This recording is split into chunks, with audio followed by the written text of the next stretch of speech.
vienas iš tokių gan populiarių klausimų skirtumas tarp CC ir C serijos.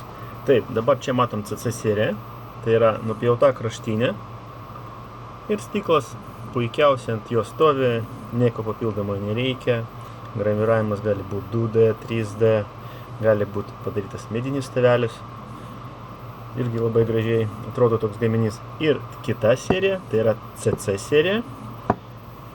Taip, dar pakartosiu, kad yra daug, pasakysim, didelis pasirinkimas dydžių, tai yra CC80, CC60, CC100 ir kitų išmatavimų, ir kitas variantas yra C serija.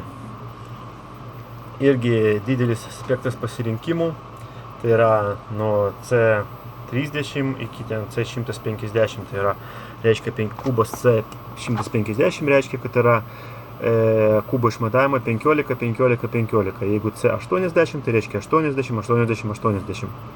Analogiškai yra ir su CC serija. Jeigu yra C80, reiškia yra kubas, kurio išmatavimai yra 80, 80, 80, tik jis stovi ant kraštinės. Taip atrodo paprastas kubas, kuris irgi savaime stovi. Šiuo atveju tai yra 3D graviravimas.